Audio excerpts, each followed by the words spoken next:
The wedding was just around the corner, yet my boyfriend chose to defend his so-called childhood sweetheart, that green tea woman of his, and even accused me of being narrow-minded.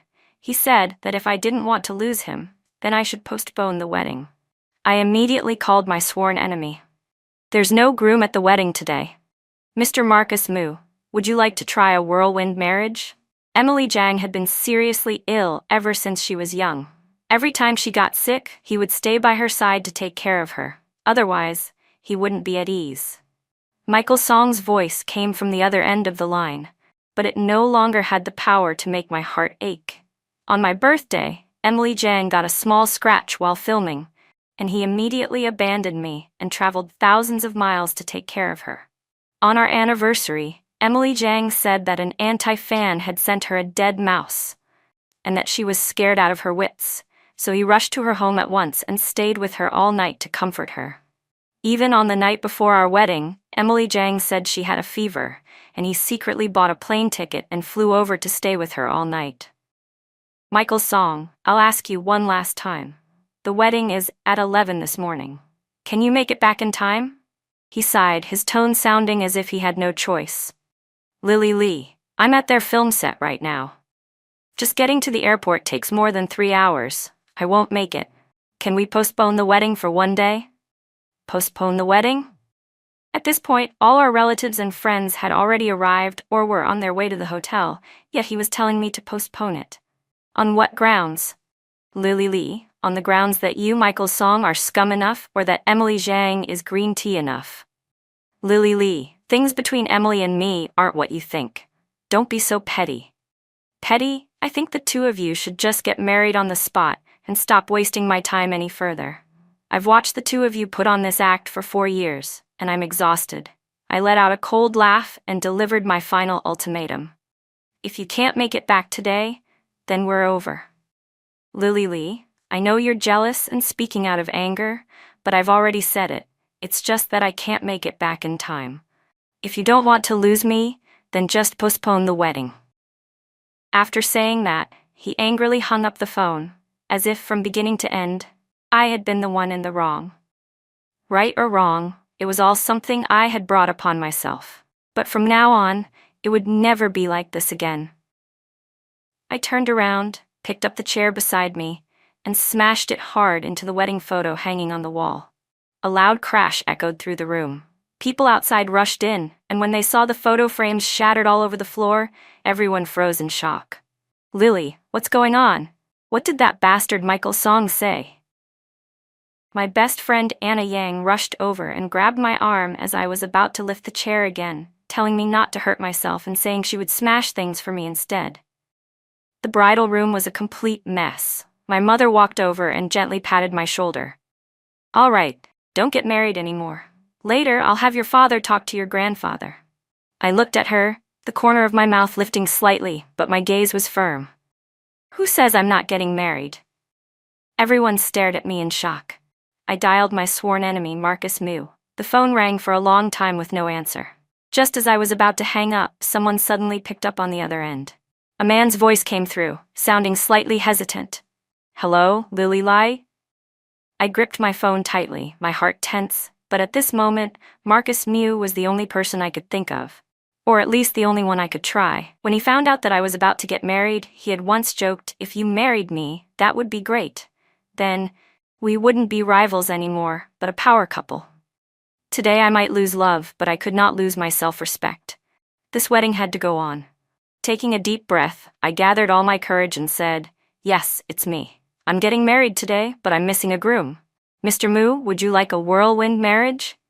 The line fell silent. 1 second, 2 seconds, 3 seconds. My heart started pounding faster, and disappointment slowly rose when I thought he wasn't going to answer.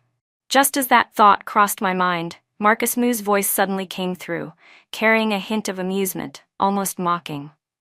Lily Lee, what kind of joke are you playing? I swallowed hard. If you don't want to, then forget I ever said it. You'll let me back out if I don't want to? He asked. You agree? You really agree? Yeah, I agree. He slipped back into his usual nonchalant manner, 3 parts serious and 3 parts joking, but then added, that said, I won't be a groom in name only. I frowned and asked what he meant. If I get married, it's to have a real wife. At the very least, she has to lie next to me so I can feel that you're a living, breathing person with warmth. You understand, right? I was silent for a few seconds before replying, "Deal." Marcus Mew asked what I needed him to do next. "Before 11 this morning, you have to be at the Hongview Hotel to be the groom, and we need a bridal suite. All right, leave it to me. I guarantee I'll make you satisfied." The call ended. I lifted my head and looked at the relatives and friends around me, all of them frozen in shock. "Marcus Mew?" My mother was the first to speak. "Is that the Marcus Mew you mentioned before, your sworn enemy in the business world?" I nodded. "Yes. But how can that be?" My mother's worry was obvious. "Isn't he your enemy? What if he takes advantage of this situation to sabotage you?" "Why not?" Anna Yang laughed, lightly nudging me. "Auntie, I actually think this is great. Marcus Mew is rich, handsome, and a veteran in the business world. Compared to that useless Michael Song, he's 100 times better." I gave a faint, indifferent smile. Between Marcus Mew and me, it was nothing more than mutual benefit. And that was fine. All I needed was for this wedding to go on. I could not let myself lose face because of Michael's Song, and even more so, I could not let my family be humiliated because of me. Michael Song's parents called me, trying to persuade me to postpone the wedding until tomorrow on his behalf, saying that he truly couldn't make it back in time. They warned me that if I insisted on not postponing it, and there was no groom at the wedding, the ones who would lose face in front of everyone would be me and my family, and that the Song family would not attend at all. I replied directly that the wedding would not be postponed. They assumed I was just throwing a tantrum and harshly criticized me for being stubborn and not thinking things through. Michael Song's mother even said with certainty, "The daughters-in-law of the Song family, generation after generation, have always been obedient and gentle. Lily, if you want to marry into the Song family, you need to learn to be soft, to stop being so headstrong." I hung up immediately, not bothering to listen to another word. Marry into the Song family? In their dreams. My parents have only one child, me. Because they loved me, they felt that the apartment allocated to Michael Song as a university lecturer was far too small, so they bought a neighboring townhouse within our own residential community to serve as our bridal home. The plan was that after the wedding, once we registered the marriage, the house would be jointly under our names. The Song family had happily accepted this arrangement. That was why our bridal home was only a few houses away from my parents' place. After smashing all the photo frames, I returned home and let the makeup artists begin their work. They started at 7:30 in the morning, and by 9:30, I was already dressed in a stunning wedding gown. Although there was no longer the romantic wedding motorcade we had originally planned, according to tradition, I still had to depart from my parents' home and head to the hotel. I knew very well that even though I had temporarily invited Marcus Mew to be the stand-in male lead, today's play could only be carried by me alone. No matter what, I had to make sure this wedding went on, and that it was grand. What I didn't expect was that just as we were about to set off, Marcus Mew had already arrived. Suddenly, the crisp sound of firecrackers rang out, and the air filled with joy and celebration. My second bridesmaid, Vivian Wang, ran into the room, beaming. "Lily, President Mew is here. There's a really long wedding motorcade downstairs." Outside, my second aunt cheerfully pulled at my second uncle and urged him, "Why are you still standing there? Hurry up and come out. Hurry downstairs and welcome the new groom," someone urged. "That's the custom in our family.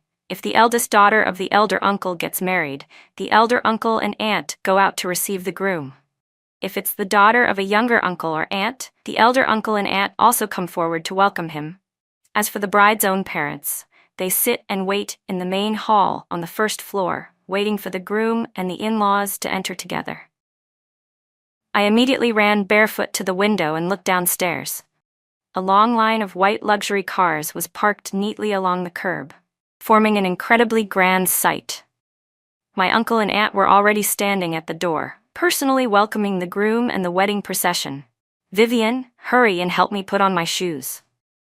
I turned and sat down on the bed. I had no idea what Marcus Mew was planning, so I quickly tidied myself up and went downstairs. In the main hall on the first floor, a middle-aged man in a perfectly tailored suit stood there in silence, his buzz-cut hair and stern face giving off an imposing air as he fixed my father with a sharp gaze. He was Marcus Moo's father. I had run into him a few times before in the business world. As for Marcus's mother, this was my first time meeting her. She looked gentle and dignified, though her smile was almost overly radiant. At that moment, she was holding my mother's hand warmly and saying with a cheerful laugh, "My son keeps saying his wife is as beautiful as a flower, like precious jade." I figured the in-law must be a great beauty too. Now that I've seen her in person, it's exactly as I imagined. My in-law really is graceful and lovely. As soon as she finished speaking, they all turned toward us when they heard footsteps coming down the stairs. Lily, my daughter-in-law. I felt a little embarrassed and nodded politely. "Hello, Auntie." "That's not right. You should be calling me Mom," she corrected me with a smile. "Mom, don't get too excited," Marcus Moo said with a laugh from beside me. "Don't scare my wife." He took long strides toward me, and I immediately grabbed his hand and dragged him straight into an empty room downstairs, shutting the door behind us as I turned to question him. "Marcus Moo, what exactly are you trying to pull?" The corner of his lips lifted slightly. His flirtatious eyes swept over me, and that deep, captivating smile appeared again. Marcus Moo and I had been classmates for 4 years in college. After graduation, I took over my family's business and became his competitor. Over the 7 years we had known each other, I had always understood clearly that this man was like a hunting leopard, fierce, proud, and not someone to provoke lightly. But today I had no way out. He looked at me, his tone unusually serious. "I'm just getting married. Didn't you tell me to go to the hotel?" Of course I had to come pick up the bride first, then go to the hotel. Marcus Moo smiled as he reached out to take my hand. "What, are you mad?" I shook his hand off. "Hey, Lily Lee, I already said it. Getting married isn't a problem, but I refuse to be just a tool for you. You need to save face, don't I need to as well? If I just showed up at the hotel like that, what would the people around me think?" "All right, I get it," I said, looking at him. I realized that I really had no reason to be angry. He wasn't wrong. I turned to look at the magnificent wedding motorcade outside the window, feeling both annoyed and amused. In just a little over 2 hours, how had he managed to arrange all of this? Marcus Moo studied me closely for a few seconds, his lips curving as a smile spread into his eyes. "Compared to you, how is this difficult at all?" I frowned. "What? Nothing," he said lightly. "Come on, wife, we should set off, otherwise time's gonna be tight." "Wife, my foot," I muttered. My face felt a little warm, but I still nodded softly. "Okay." Where we come from, according to wedding customs, when the bride leaves her family home, the groom must carry her into the wedding car. Any man who isn't strong enough to carry his wife isn't worthy of getting married. But before today, I truly never could have imagined that the man who would carry me in a romantic princess carry would be Marcus Moo. In my impression, this man had an extremely sharp tongue. With just that glib mouth of his, he could anger people, to the point of near explosion, more times than anyone could count. Back in college, during military training, the period when feelings were most likely to spark, I once had a slight crush on our class monitor, a tall and handsome guy. One time, I pretended to be weak and successfully got the class monitor to help me carry a large, heavy water jug. But at that exact moment, Marcus Moo casually threw out a line. "Lily Lee, is your hand broken or something?" The kind-hearted class monitor quickly said that everyone was exhausted after training and that the water jug was heavy, so he was just helping me out. Yet Marcus Moo immediately snatched the jug away, unscrewed the cap, tilted his head back, and drank it all in one long gulp. Then he stuffed the empty jug back into my hands. "Now you can carry it, right?" At that moment, the atmosphere instantly became unbearably awkward. I hated him so much, I almost burst into flames on the spot. The class monitor was also clearly embarrassed, and from that day on, he no longer interacted with me. And just like that, my beautiful little romance died before it even had a chance to begin. Thinking back now, perhaps the feud between Marcus Moo and me officially began at that very moment. From then on, the more I saw him, the more irritating he became, and he never missed an opportunity to provoke me either. After graduation, I thought we would go our separate ways and have nothing more to do with each other. I never expected that he was also a local. And not only that, but our family businesses ended up competing directly with each other. As a result, the two of us frequently clashed head-on over market share. That name alone used to make me grit my teeth in anger, to the point where I sometimes even wanted to secretly drag him into an alley and beat him up. And yet, the very person who infuriated me the most had now become the only one who could help me out of trouble. Even thinking about it now felt strangely surreal. The wedding banquet began at 11 in the morning. When the bride and groom stepped onto the stage, the entire hall erupted immediately. Wait, something's not right about the groom. Wasn't the groom supposed to be Michael's Song? This man is much taller than Michael's Song, and a lot more handsome too. Has anyone noticed? It seems like no one from the Song family is here at all. What is the Lee family doing? Did Lily Lee change grooms at the last minute? This is really dramatic. I looked at the guests, intending to take the microphone from the host to explain, but Marcus Mew was one step faster and took the microphone first. He held my hand and faced the audience below the stage. Hello everyone. Allow me to introduce myself. My name is Marcus Mew, and today I am Lily Lee's husband. Thank you all very much for coming to attend our wedding and for witnessing how our love has endured countless trials and tribulations, finally parting the clouds to reveal the bright moon. I couldn't help but lift my head to look at him. This mouth of his really did dare to say anything.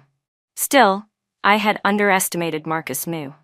This man truly knew how to create a scene. Even the host's script had been changed at the very last minute.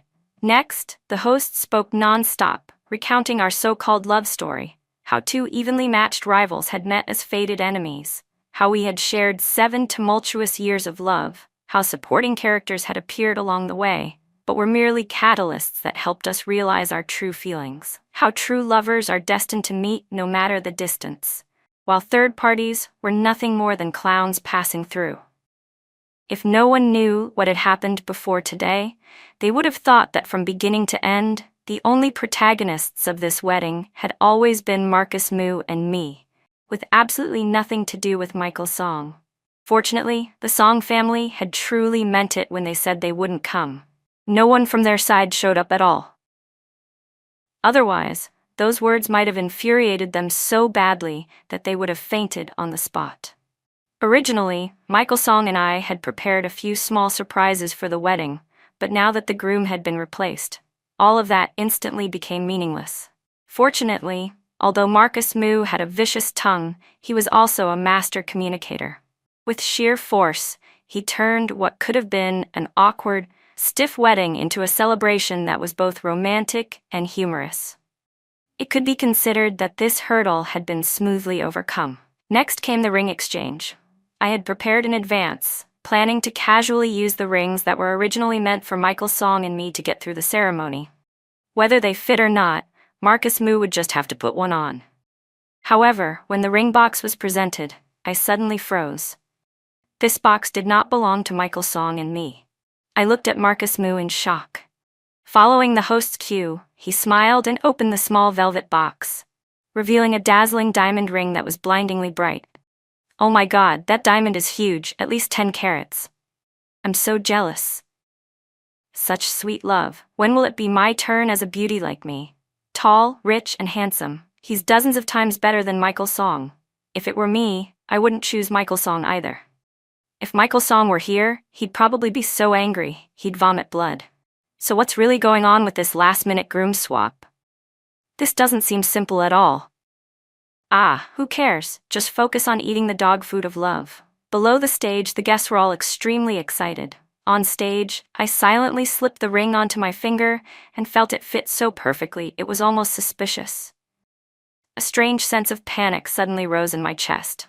At that moment, the host smiled and now we invite the groom to give the bride a seal of love, also known as a passionate kiss. Is everyone looking forward to it? Yes. Louder, are you looking forward to it? Yes. I turned to look at Marcus Mew, intending to remind him that he only needed to go through the motions. Just as I was about to tilt my face so he could kiss my cheek, he suddenly bent down decisively and pressed his lips straight onto mine. My emotions were already in complete turmoil. But the end of the wedding banquet did not mean everything was over. Aside from business partners, the remaining guests were all relatives and friends. Whether out of curiosity or simply wanting to see if we could truly pull off this emergency fix, they suggested going to see our bridal suite. A substitute groom like Marcus Moo managing to do this much was already close to perfect. Could he really have had time to prepare a bridal suite as well? Seeing the situation turning bad, I was about to politely refuse when Marcus Moo smiled and said, "Everyone is welcome to follow the wedding motorcade."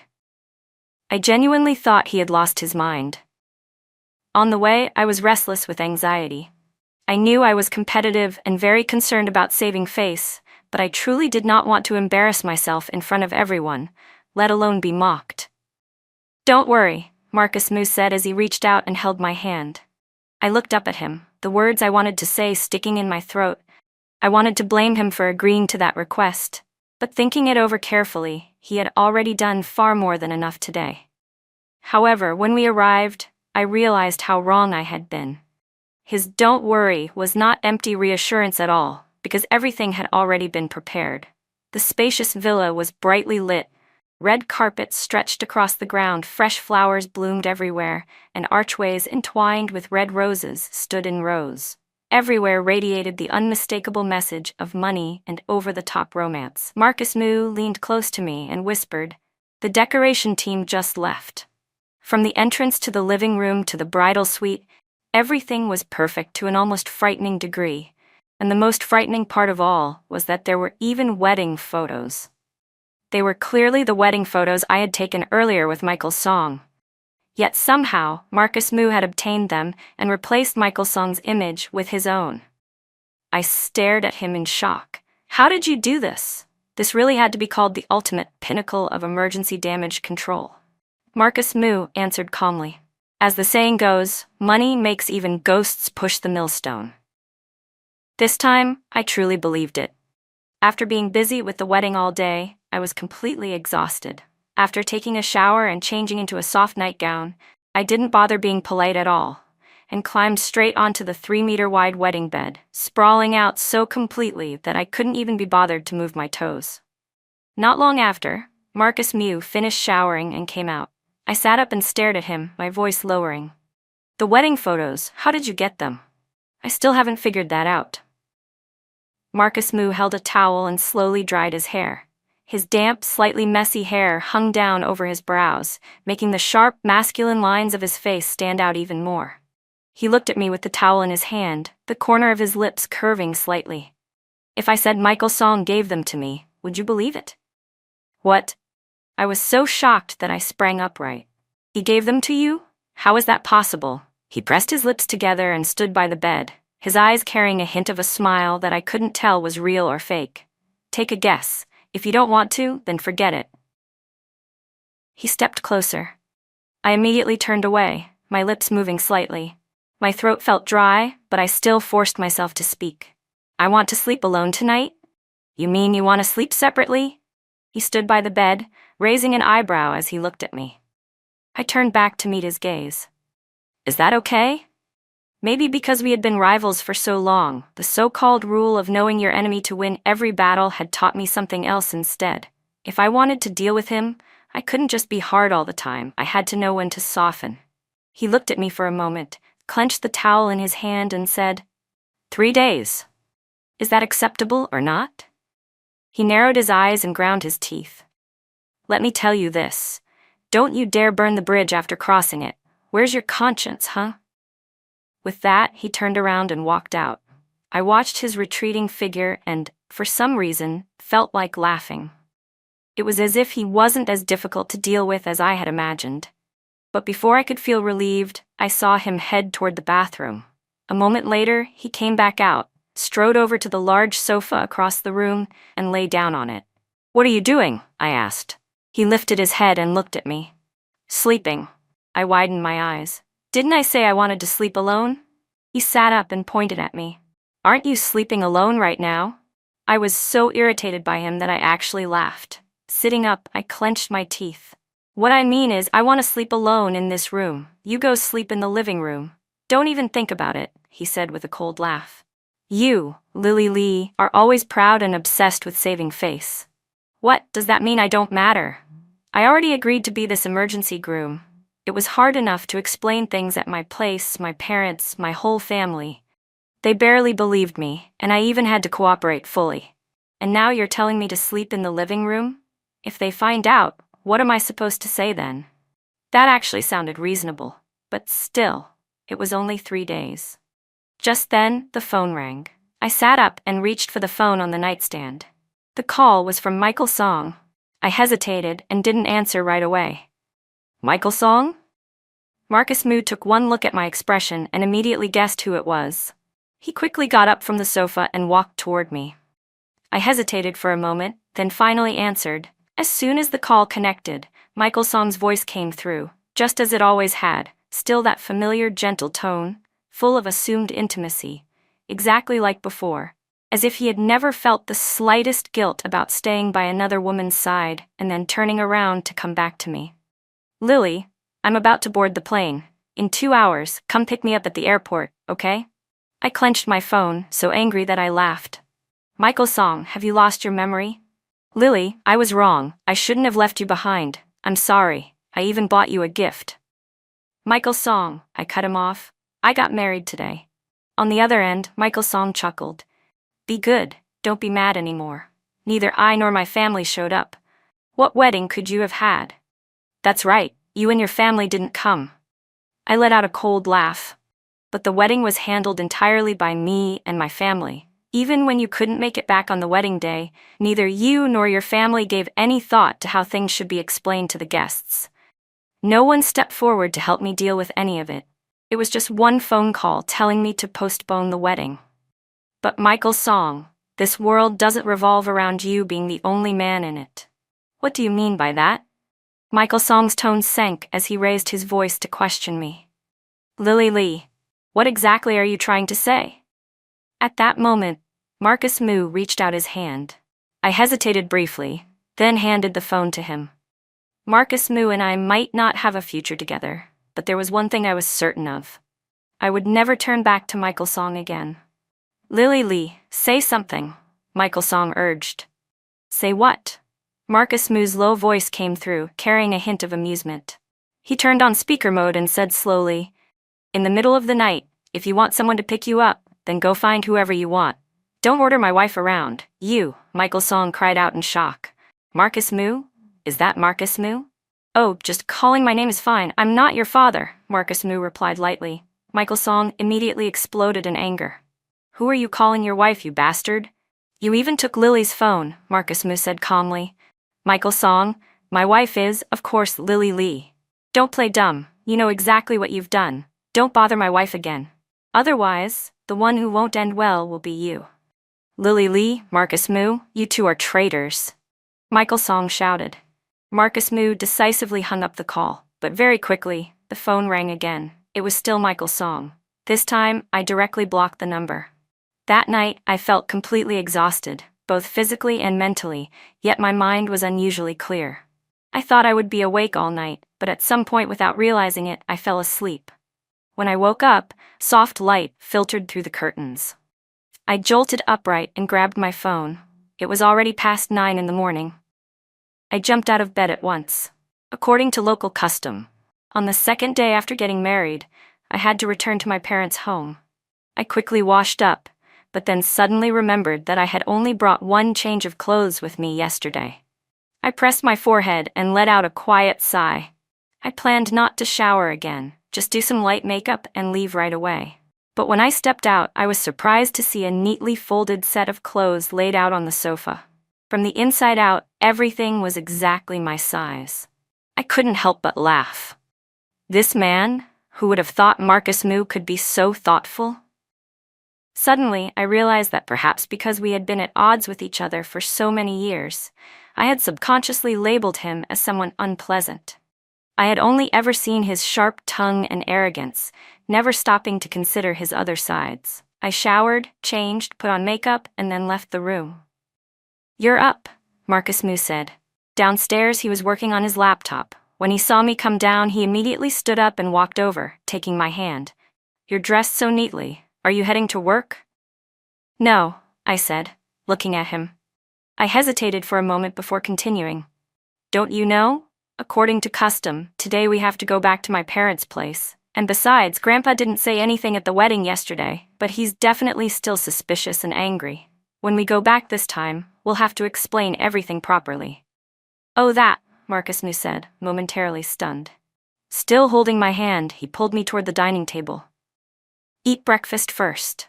He pulled out a chair for me to sit down, then brought out a pot of millet porridge with abalone, soup dumplings, hot steamed soy milk, and 2 soft-boiled eggs. He ladled a bowl of porridge for me. I took a bite. It was unexpectedly delicious. "Your family's chef is really good," I praised. He glanced at me calmly and said, "My family doesn't have a chef." I stared at him. "Then who made this?" "I did," he replied casually. "If you like it, I'll cook for you more often in the future. I know how to make a lot of other dishes too." The man I had always thought was arrogant and aloof turned out to have such a gentle, capable side as well. I picked up the glass of soy milk and took a sip. It was freshly ground, pure soy milk. "You even made this soy milk yourself?" He looked at me and smiled faintly. "Mrs. Moo, you can trust that in the future I'll take good care of you." "Oh, I..." Suddenly, I found myself unable to meet the deep gaze in his eyes. I lowered my head and continued eating breakfast. After we finished, I was about to clean up the dishes, but Marcus Moo caught my hand. He still wore that casual, unrestrained demeanor of his, yet his low voice was magnetic and far gentler than when we used to argue back and forth. "Such pretty hands, how could they be used to wash dishes? Leave this kind of hard work to your husband." He took the stack of dishes from my hands and started cleaning up. His movements were a little clumsy as he put the dishes into the dishwasher, while I stood nearby watching. I suddenly remembered the last time I went to Michael Song's place to cook. I wasn't good in the kitchen. The 2 dishes I made that day were mediocre at best, both in appearance and taste. But at least Michael Song had been polite enough to finish them. When I took the dishes to wash, he had hugged me from behind and said gently, "You're really lucky to have a wife who's both beautiful and capable." And now, Marcus Moo was saying almost the same thing. "Such pretty hands, how could they be used for heavy work? Leave it to your husband." "What are you thinking about?" I didn't know when Marcus Moo had walked over. His face was just inches from mine, warm breath brushing against my cheek. "Nothing," I said, my heart suddenly racing, my face heating up as I hurriedly stepped back. But Marcus Moo reached out, wrapped an arm around my waist, and lowered his head to kiss my forehead. I immediately pushed him away and fled the dining room as if running from something. Marcus Moo and I were getting ready to go back to my parents' home when my mother called. She said the Song family had come to cause trouble. We rushed back at once. The moment I stepped inside, I heard Michael Song's mother shouting loudly, "Your daughter really has no shame. She was already involved with another man long ago." "The one with no shame is Michael Song," Marcus Moo said coldly, his voice full of authority. Everyone in the living room turned to look at us at the same time. Michael Song's mother jumped up, her face pale. "You 2 bastards, enough." My grandfather slammed his hand hard on the table, his sharp gaze sweeping across everyone in the room. "Do you think I'm already dead?" Michael Song's mother snorted coldly. "Old sir, this matter is clearly the Lee family's fault. Aren't I allowed to scold them a few times? Marriage is a major matter. No matter what, you crawl if you have to, but you must crawl to the altar and get married. But what about Michael Song? He ran off with another woman. And now you're saying our Song family is at fault." My grandfather pointed straight at the door. "You still have the face to come here and argue? Get out, all of you." Michael Song's father's expression darkened as he said angrily, "I never expected you people to not only refuse to apologize, but also, get out." My grandfather roared again. Michael Song's father stood up in fury and pulled his wife to leave. But Michael Song's mother shook him off, looked at me, looked at my parents, and said, "Fine, we can leave, but the villa you promised us must be sold and half of the money given to us."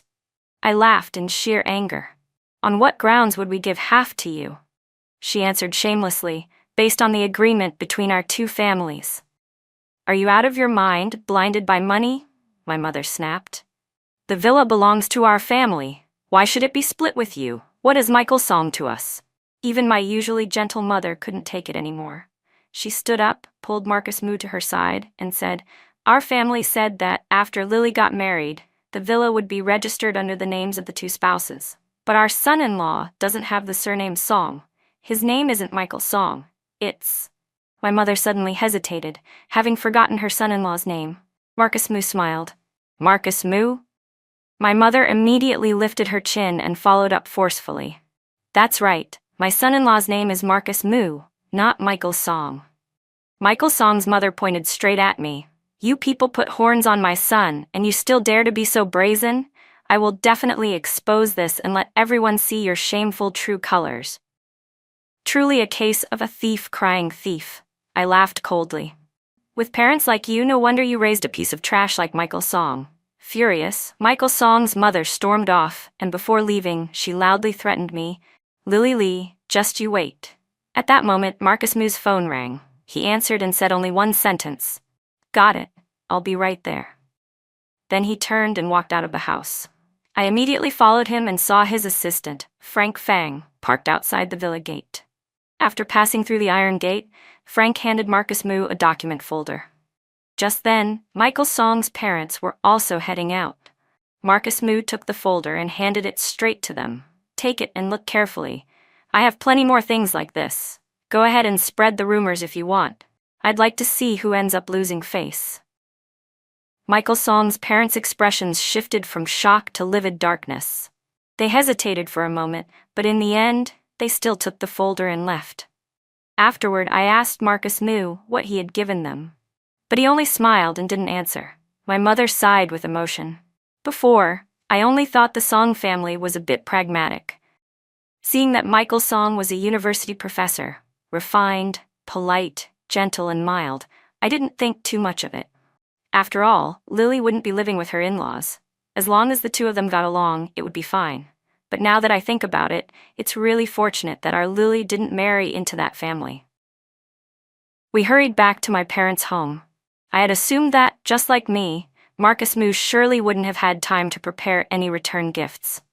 My family members were all reasonable people, and no one mentioned it. However, after the guests gradually left, Marcus Moo went out again. When he returned, he was carrying a long rectangular box along with two smaller boxes. I asked curiously, "What are these?" "Come here and help me hold them," he said, looking at me. I stepped forward and took the two smaller boxes. They weren't very heavy, but the long box in his hands looked anything but light. Just then, my mother came in carrying a plate of fruit and asked curiously, "Marcus, what's that?" Marcus Moo hugged the long box, calmly walked up to my grandfather and said naturally, "This is a gift my parents asked me to bring for you." He already had a pleasing face, and with that gentle spring breeze smile, he instantly earned several more points of goodwill. My grandfather replied coolly, "We're all family. There's no need for gifts." After all, to an unfamiliar son-in-law, the old man couldn't exactly be said to feel much affection. "It's just a small token," Marcus Moo said politely. "I heard you like collecting jade. The elders in my family have had their eyes on this piece for a long time. They've looked at it so much they're tired of it, so they asked me to bring it here, hoping you'll like it." Hearing this, my grandfather showed a flicker of interest. "Jade? All right, let me take a look." Marcus Moo opened the box. Inside lay an exquisitely crafted green jade ruyi. My grandfather's eyes immediately lit up. He slowly reached out to take it, admiring the perfect grain, clear, smooth to the touch, truly a precious piece of jade. Marcus Moo smiled. "I'm very glad you like it," but my grandfather refused. "It's too valuable. Take it back. The most precious thing of the Lee family has already married into the Moo family. What does a small jade ruyi matter compared to that?" "Grandpa, if you truly accept me as your grandson-in-law, then please accept this small gift," Marcus Moo said with a gentle yet sincere smile. This guy, I had almost forgotten about his sharp tongue. But truth be told, this jade ruyi really suited my grandfather's taste. In the end, he accepted it. The two remaining small boxes were opened next. One contained top-grade big red robe tea, my father's favorite. The other held a classical jade hairpin, exquisitely crafted and perfectly suited to my mother's fondness for wearing traditional Han-style clothing. I truly couldn't figure out how Marcus Moo had managed to learn everyone's preferences in my family so precisely. It was honestly mysterious. Marcus Moo sat with my father, drinking tea and discussing the art of tea with remarkable fluency, just like a seasoned tea connoisseur. At the same time, he played chess with my grandfather for a full 2 hours. Their match tense like a meeting of evenly matched rivals, yet at the crucial moment he lost discreetly, without exposing a single flaw. Even when my mother sat watching Korean dramas, he was able to chat with her about the background and acting skills of the male actor she liked, even saying that he admired that actor as well. In just one day, Marcus Moo managed to make my father, my mother, and my grandfather all genuinely happy. Even the way they addressed him changed from distant and formal Marcus Moo to affectionate Moo and Moo. I was truly speechless. I had never met a man who could be this green tea level smooth. That evening, when we were about to leave, my grandfather specifically reminded me, "Lily, Moo is a good child. From now on, the two of you must live in harmony." "That's right," my mother chimed in. "Marriage isn't something you can joke about a second time. Don't give people something to laugh at. Tomorrow, you two should go register your marriage." As she spoke, she turned to Marcus Moo with a beaming smile. "Moo, after you get the marriage certificate tomorrow, remember to come home for dinner in the evening. I'll cook a really good meal for the two of you myself." I frowned, not knowing what to say. My parents continued sternly. "Listen to your mother. I was clearly their biological daughter. If you don't want to register the marriage, you don't have to go." Marcus Moo suddenly said to me on the way back. "I'll find a reason to temporarily smooth things over with your parents." I turned to look at him, hesitated for a moment, and then still nodded. Are you tired?" He glanced at me. I shook my head. "I'm okay." Unexpectedly, he reached out and gently rubbed my head once. "Marcus Moo." "Huh?" He had already withdrawn his hand and refocused on driving. I looked at his profile, those sharp, well-defined features, and there were several things I wanted to say, yet in the end, I still hesitated and couldn't bring myself to speak. Didn't he think that action had been a bit too intimate? After all, we had just gotten married, but before this, hadn't we been sworn enemies? "Why aren't you saying anything?" he asked. I finally spoke up. "Why did you agree to marry me?" "Then why wouldn't I?" He chuckled softly and said slowly, "You're tall, beautiful, smart, kind, and your family background matches mine. You're the perfect choice for a wife. Besides, after marrying you, I also get rid of a strong competitor." Being praised so bluntly by a longtime rival left me completely speechless. But thinking about it carefully, it did make sense. As for business between our two families, I hoped it would have nothing to do with each other going forward, and that our assets would remain independent. "Up to you," he agreed without the slightest hesitation.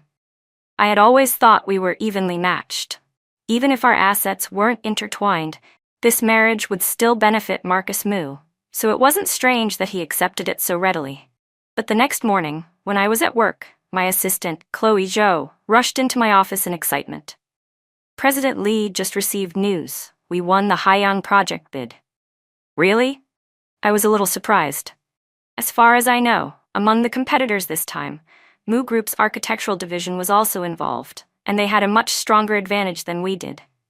Chloe nodded and smiled. "I don't know what happened with Moo Group, but they suddenly withdrew from the bidding, so the project ended up going to us." She was a new assistant and wasn't very familiar with me, so she hadn't been invited to the wedding. That was why she didn't know that the young master of Moo Group was now my husband. "They withdrew?" I repeated softly. "That's right." I felt a complicated knot forming in my chest. I couldn't understand why Marcus Moo would give up such a lucrative project. "Did something happen, President Lee?" Chloe asked. "Aren't you happy?" I snapped back to my senses. "It's nothing. Go back to work." After work, when we got home, I asked Marcus Moo why he had let the Haiyang project go to us. He was cooking and replied casually, "You're capable of handling it, and Moo Group still has other projects." But I didn't believe that explanation.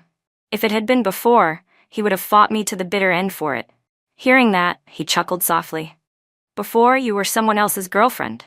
Now you're my wife. Why would I compete with my own wife? I was left completely speechless. After saying that, he glanced at me. Just one more soup. Go change, wash your hands, and get ready to eat. The conversation ended abruptly, and at that moment I realized I really was hungry. Thinking back to the 2 breakfasts and 1 lunch he had cooked over the past 2 days, I found myself starting to look forward to dinner. After removing my makeup, washing up, and changing clothes, I went downstairs to see that Marcus Moo had already set the table. Want a little wine? He asked. I don't eat carbs at night, so I nodded. Stir-fried garlic leeks with smoked pork belly, sweet and sour ribs, shrimp with snow peas, and fish head tofu soup. Every dish on the table was something I liked.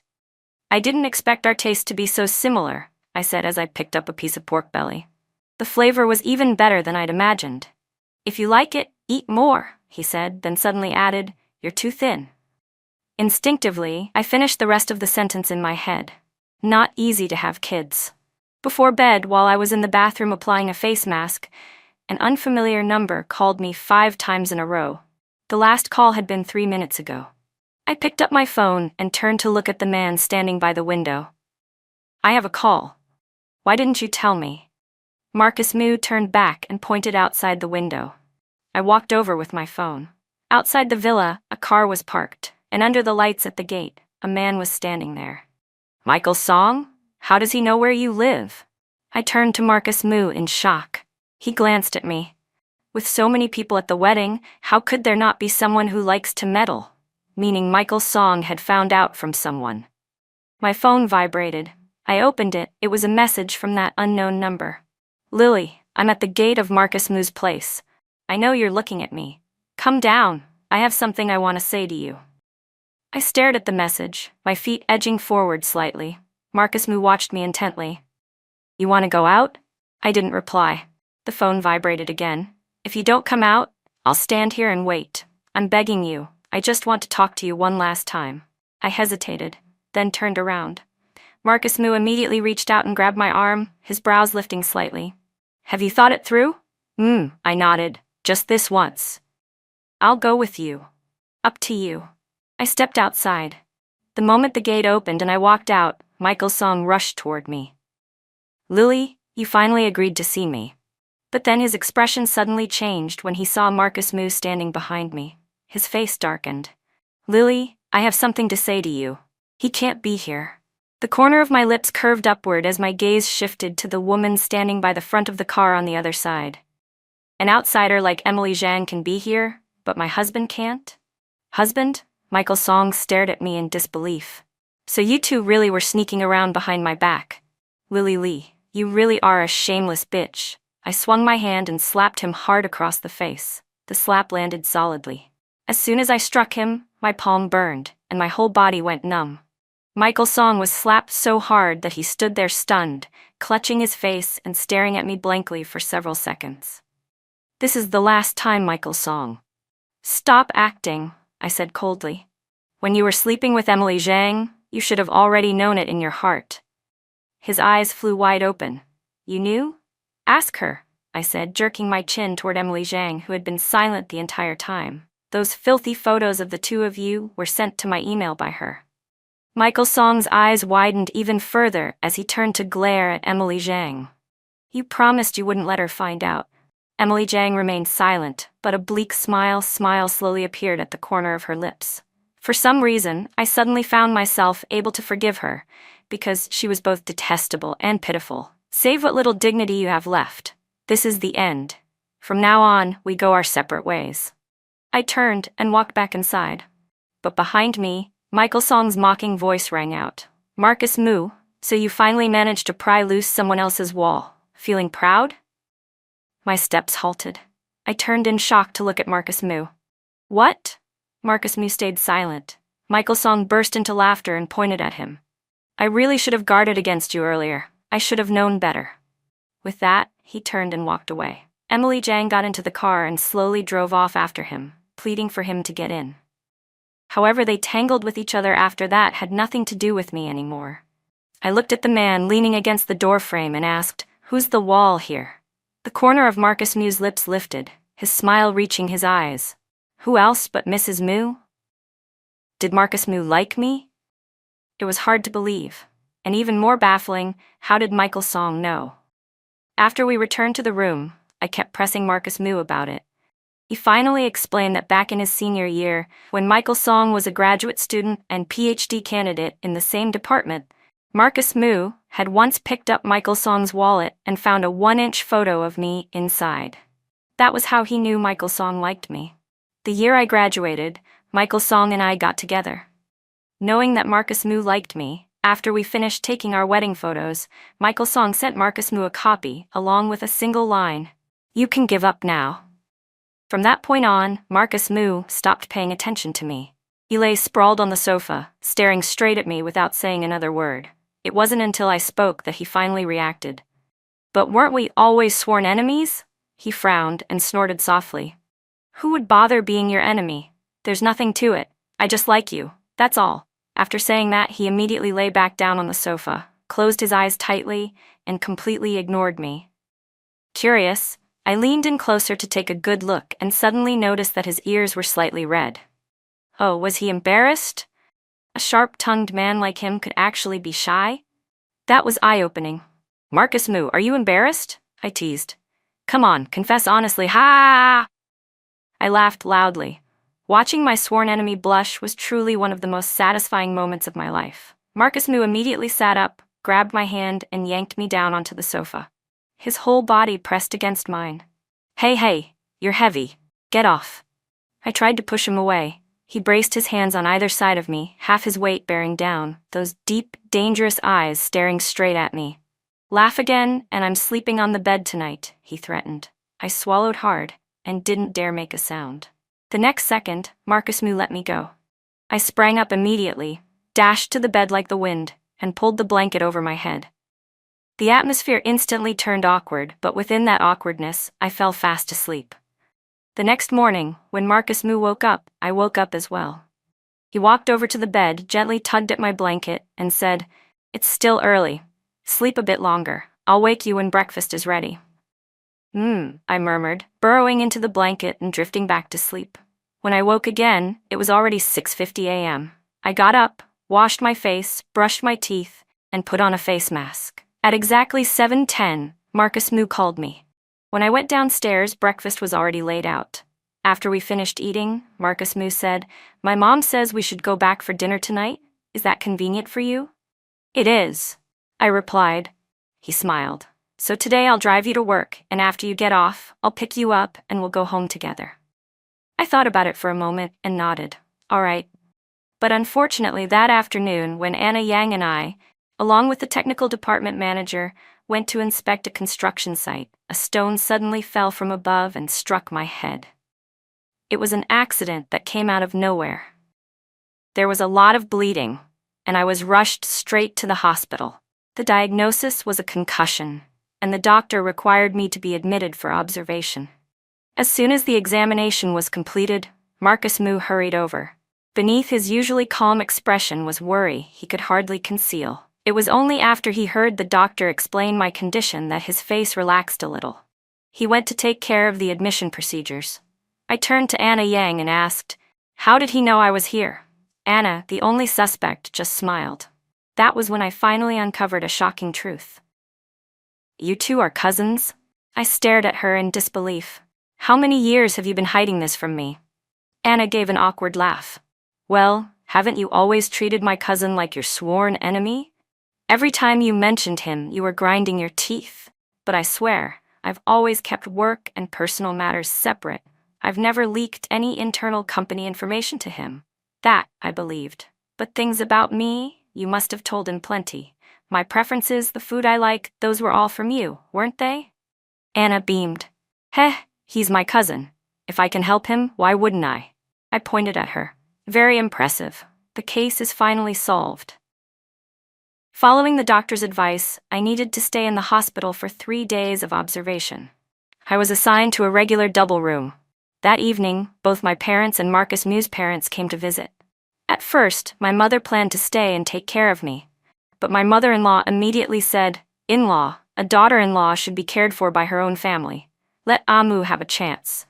That very day, Marcus Moo packed my clothes and daily necessities and brought everything to the hospital, thoroughly and thoughtfully. I said, "It's just a head injury. My arms and legs are fine. I don't need anyone to take care of me." But Marcus Moo insisted on staying for all 3 days of my hospitalization. From meals to daily routines, he handled everything himself. The only thing I could still do on my own was wash my clothes. I had always thought he was the arrogant, free-spirited type. I never expected that when it came to taking care of someone, he would be so meticulous and patient. On the 4th day, after another checkup, the doctor informed me that I could be discharged.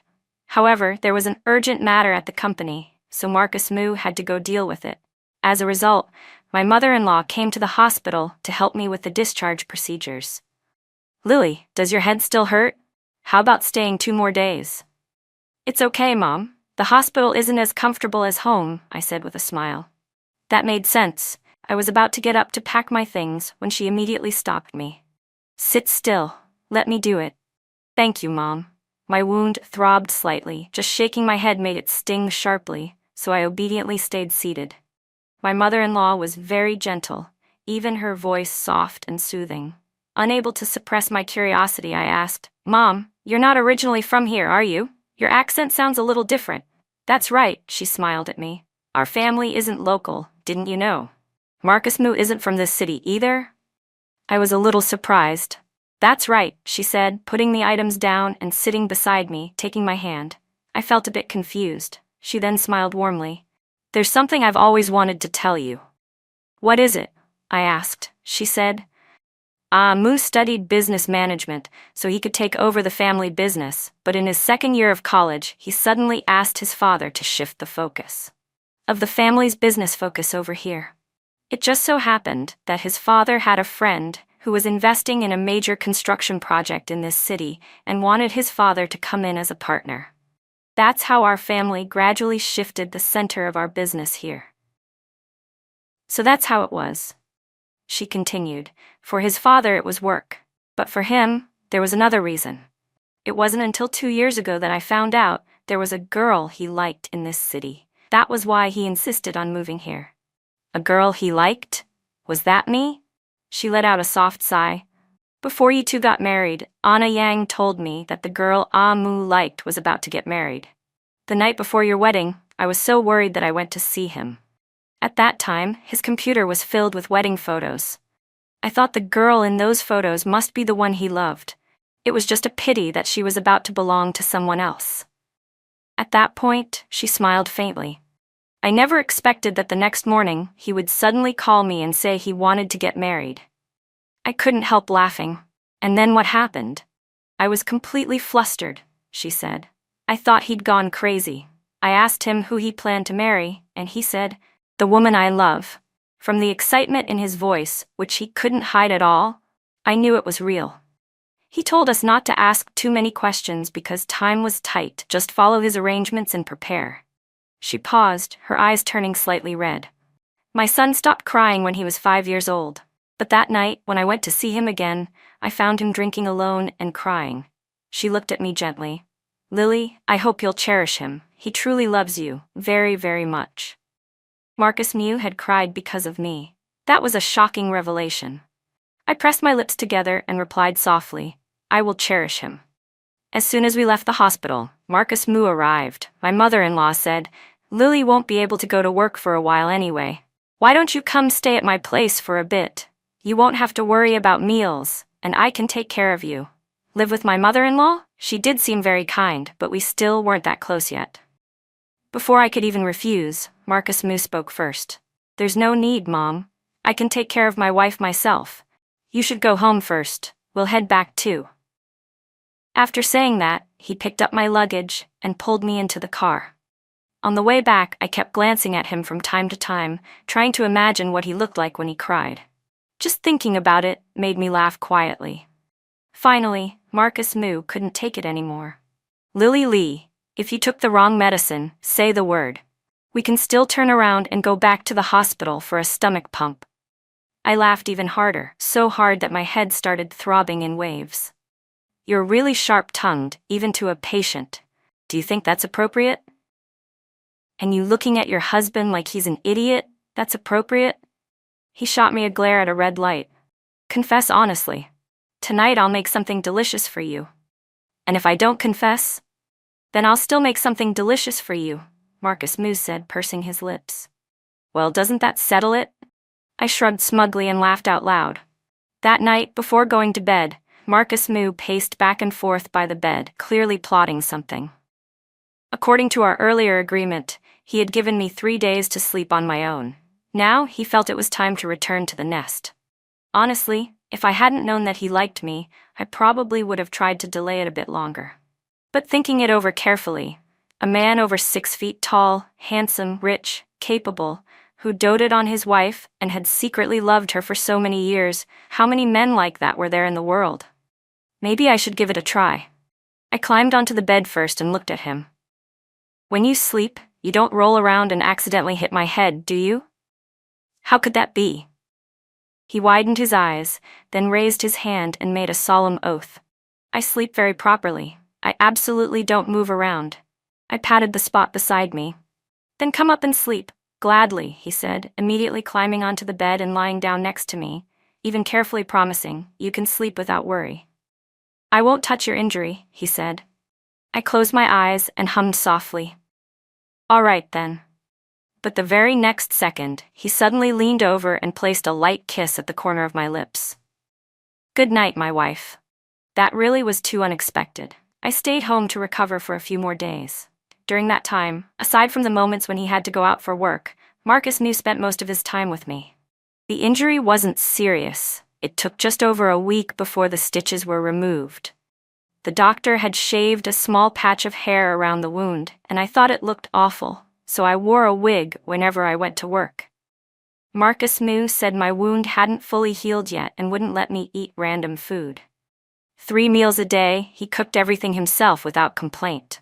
When he was too busy, he had his mother bring food to the company for me instead. Because of that, the entire company ended up knowing that my husband was the young master of the Moo family. What was more, my relationship with my mother-in-law was very harmonious. In fact, the person she was closest to wasn't me, but my own mother. Lately, whenever my mom called me, the phrases I heard most often were, "Your mom and your mother-in-law are going to get their hair done together." "Your mom and your mother-in-law made an appointment to get their nails done." "Your mom took your mother-in-law to a Hanfu event." Or "Your mom and your mother-in-law went traveling together again." Out of 10 sentences, at least 3 were about my mother-in-law. As for me, I was practically about to be spoiled into a useless person by Mr. Moo. I realized that ever since being with him, I had grown increasingly lazy. Even blow-drying my hair after washing it was something he did for me. Ever since that one time between us, even my underwear had been completely taken over by him. One morning, while he was cooking, I sneaked up behind him and hugged him softly, asking in a low voice, "Marcus Moo, are you deliberately trying to spoil me into a useless person?" He snorted lightly, took my hand, lowered his head to kiss it, and then replied slowly, "As if you'd really do all these things yourself if I weren't around." Well, that was actually true. I giggled. But once I've gotten used to eating food cooked by Marcus Moo, and gotten used to being taken care of by Marcus Moo, from now on, no matter how much money I have, I won't be able to find anyone who treats me as attentively as you do.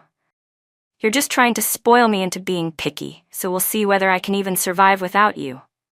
I pouted. Then what if someday you change your heart and abandon me? Wouldn't I be miserable? Change my heart? He laughed softly. Give me a break. I got through 7 years of unrequited love. Now that I've finally got you, do you really think I'd let go? He turned around and lowered his head to kiss me. His voice was firm. Don't even dream about it, Mrs. Moo. You can't escape. Oh, really? Then I'll gamble once, bet everything on this ending. Marcus Moo and I still hadn't registered our marriage. I didn't know what he had said to convince his family, but they never once urged us about it. He said he would wait until the day I truly thought it through and wanted to walk through the rest of my life with him. Then we would go register our marriage. 4 months after the wedding, I became pregnant. On the day of my prenatal checkup, I looked up at the winter sun reflected above me, warm sunlight melting snow, dazzling and bright.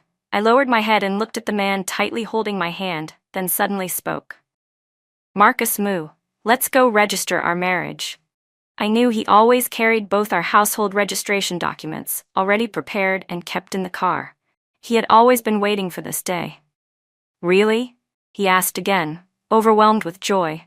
I had thought he would ask whether I was deciding to marry him because of the baby. But from the moment we completed the procedures to the very end, he did nothing more than pull me into his arms, let me go, lower his head to kiss me once, and then say excitedly, "Thank you, my queen, for granting this humble subject a proper title.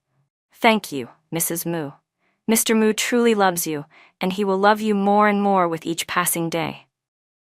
We hadn't even made it home yet when, in the car, he had already taken a photo of our marriage certificate along with the ultrasound report and posted it to his Moments with the caption, "I, Marcus Moo, have finally made it to the official position thanks to my child."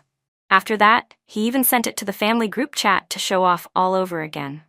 I opened his post, gently tapped a like, then posted a photo of the marriage certificate myself with the status, "For all the years ahead, deep affection, shared devotion." That girl was very beautiful. But what truly moved me was her smile. Like the moon immersed in water, untouched by the dust of the mortal world, pure and radiant at the same time. I liked her the very first time I saw her, but it was the first time I had ever liked someone, and I didn't know how to express it. I could only do my best to find ways to appear in front of her, hoping she would notice me.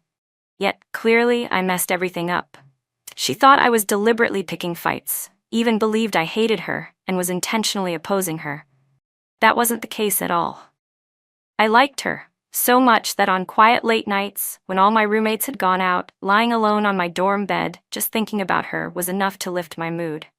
I really, truly liked her. But she kept telling others, "Marcus Moo, that annoying guy." She genuinely hated me. Because of that, I never said a word about the things I did for her. I was afraid she would hate me even more. After all, if someone you dislike does something for you, you probably wouldn't feel happy about it either. I didn't know what else to do. I only knew that I still wanted to keep liking her, and that I liked her more and more each day. I was poisoned by a love branded with the name Lily Lee. In our graduation year, her thesis was lost when her computer got a virus. I helped her restore the system and recover the paper. That time, I personally went to help her, so it was impossible for her not to notice. She looked at me again and finally, a bit awkwardly, said, "Marcus Moo, thanks this time." I replied coldly, "It's nothing." But only I knew how happy I felt every time she looked at me. It was the first time I realized that my name could actually sound so pleasant when spoken from her lips. And yet, I still felt that the name Lily Lee was the most beautiful of all. So beautiful that I would never forget it, engraved deep into my bones and heart forever. Bookmark, did you stay because you believed in love, or because you feared being alone with the truth? Love and Lie's story.